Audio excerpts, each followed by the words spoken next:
ದೇವಸ್ಥಾನಗಳಿಂದ ಓಕೆನಾ ಈ ನಮ್ಮ ಶಕ್ತಿ ಯೋಜನೆ ಅಡಿಯಲ್ಲಿ ಗೃಹಲಕ್ಷ್ಮಿ ಯೋಜನೆ ಎಲ್ಲ ಕಡೆ ಧಾರ್ಮಿಕ ಕೇಂದ್ರಗಳಲ್ಲಿ ಹೆಚ್ಚಿಗೆ ಆಗ್ತಾ ಇದೆ. ನಮ್ಮ ರಾಮಲಿಂಗಾರೆಡ್ಡಿಯವರು ಭಾಳ ದೂರದ ಆಲೋಚನೆ ಮಾಡಿ ನಮ್ಮ ಹಳ್ಳಿಯಲ್ಲಿರುವಂಥ ದೇವಸ್ಥಾನಗಳಿಗೆ ಸಹಾಯ ಮಾಡಬೇಕು. ಚಿಕ್ಕ ಚಿಕ್ಕ ದೇವಸ್ಥಾನಗಳಿಗೆ ಸಹಾಯ ಮಾಡಬೇಕು.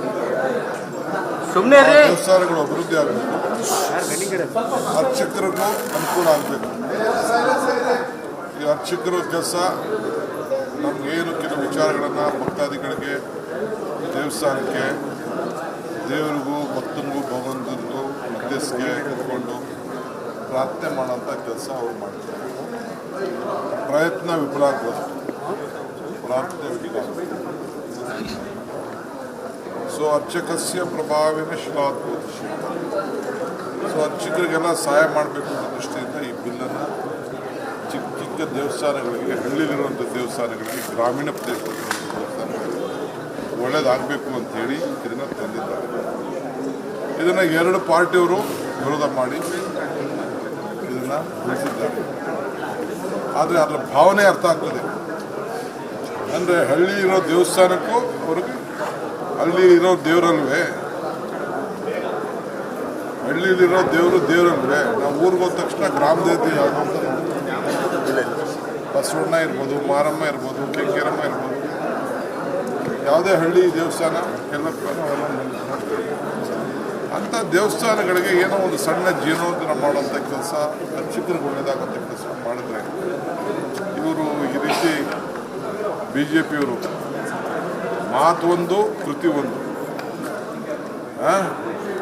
ಅವರೇ ಈ ಧರ್ಮ ದೇವಸ್ಥಾನಗಳಿಗೆ ದೊಡ್ಡ ವಿರೋಧಿಗಳು ಅನ್ನೋದನ್ನು ಇವತ್ತು ಸಾಬೀತು ಮಾಡ್ತಾರೆ. ಸೊ ಅವರು ರಾಜಕಾರಣ ಮಾಡ್ತಾ ಇದ್ದಾರೆ. ಆದರೆ ಯಾರು ಕೂಡ ತಪ್ಪಿಸ್ಲಿಕ್ಕೆ ಸಾಧ್ಯ ಇಲ್ಲ. 3 ತಿಂಗಳಾದ್ಮೇಲೆ ನಮ್ಮದು ಮೆಜಾರಿಟಿ ಬರ್ತದೆ, ನಾವು ಪಾಸ್ ಮಾಡ್ತೀವಿ. ಪಾಸ್ ಮಾಡಿ ನಾವೇನು ಸಂಕಲ್ಪ ಮಾಡಿದ್ದೇವೆ ಆ ಸಂಕಲ್ಪ ಪ್ರಕಾರ ನಮ್ಮ ಎಲ್ಲ ದೇವಸ್ಥಾನಗಳಿಗೂ ಅನುಕೂಲ ಮಾಡಿಕೊಟ್ಟು ಅರ್ಚಕರಿಗೂ ಅನುಕೂಲ ಮಾಡುವಂಥ ಕೆಲಸ.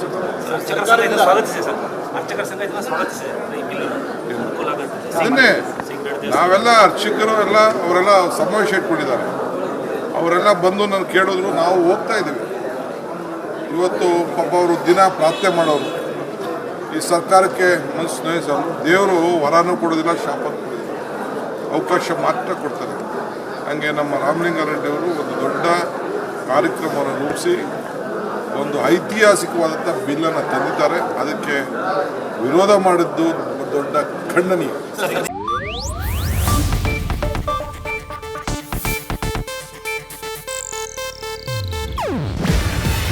ಇದು ಏಷ್ಯಾನೆಟ್ ನ್ಯೂಸ್ ನೆಟ್ವರ್ಕ್ ಪ್ರಸ್ತುತಿ. ನೀವು ನೋಡ್ತಿದ್ದೀರಾ ಏಷ್ಯಾನೆಟ್ ಸುವರ್ಣ ನ್ಯೂಸ್.